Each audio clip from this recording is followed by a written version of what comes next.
This is the audience, including myself.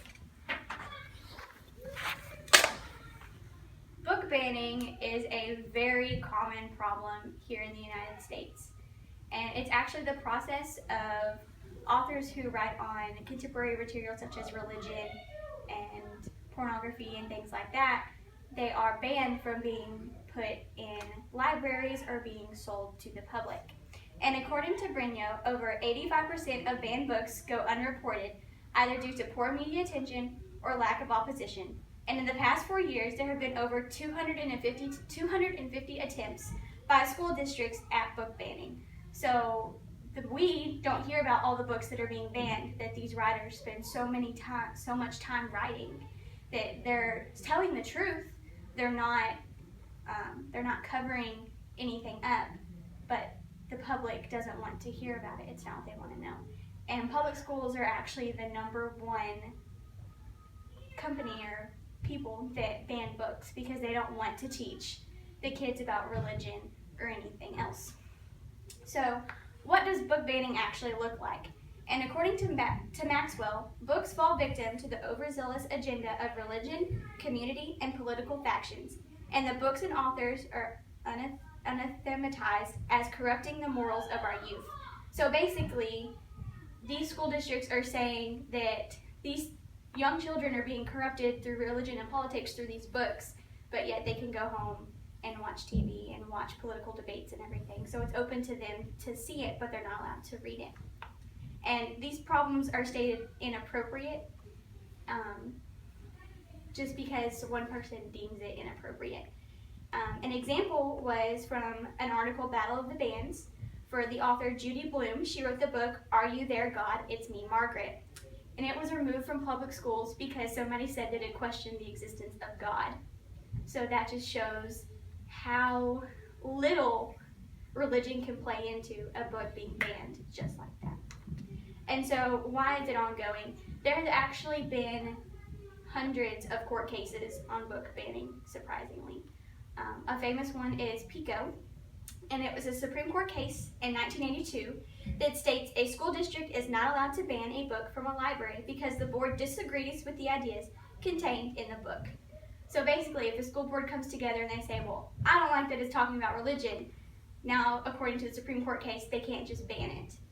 It has to go through a longer process. It has to be more than just the school board's decision, because there are some parents that maybe they are Catholics, they want Catholicism for other people to learn. And it's not about getting them to convert over, but it's nice to know what's going on around you.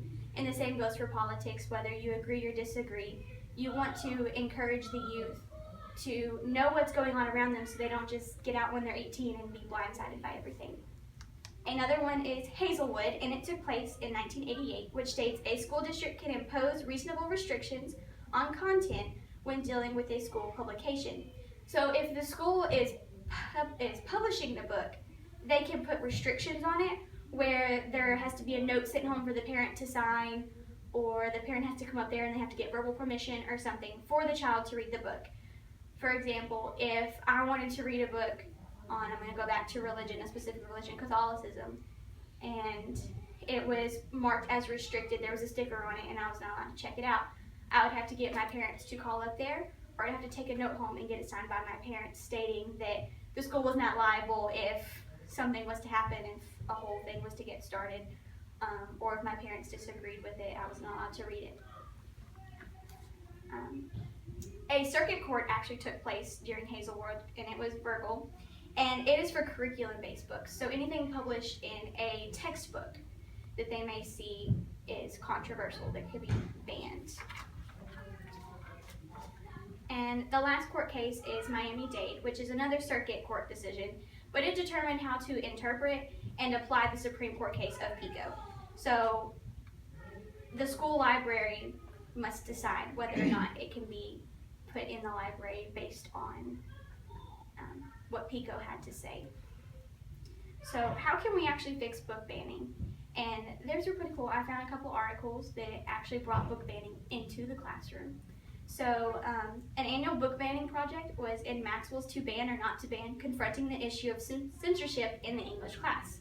So this project was where Teachers collaborated with the librarians and got a few banned books that weren't too over the top, and they allowed their students to read certain sections of them and then get together and collaborate whether or not that book should be banned or not banned.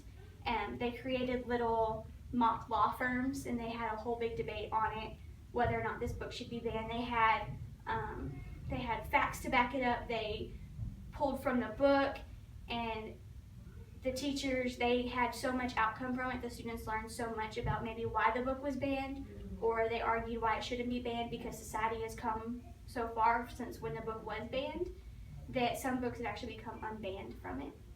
And it just shows it opens up the eyes of the children to see what's actually going on besides keeping them sheltered in a bubble.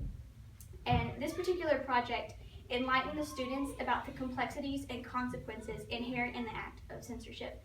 So, like I said, it opens their eyes to what's going on, and authors, sometimes they can't speak what they want to say, so they write it down, and that's how they get out what they want.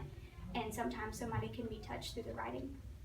And another school did Banned Books Week, where students would get to read books on freedom and community standards. They were allowed to read parts of the books and then take on the role of a parent or a teacher and decide, again, whether or not that book should be banned.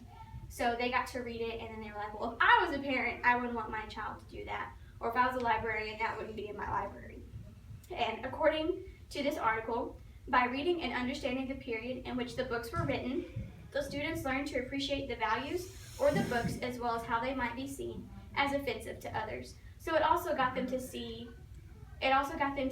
how one person's opinion can be different from their own opinion.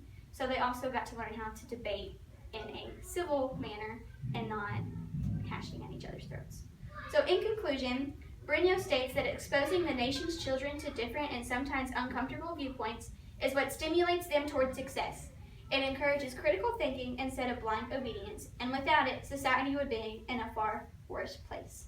So, controversial topics for some books can actually lead to children learning more information about our world and learning how to not be blind when they become of age and walk out into this world and be blindsided by politics and religion.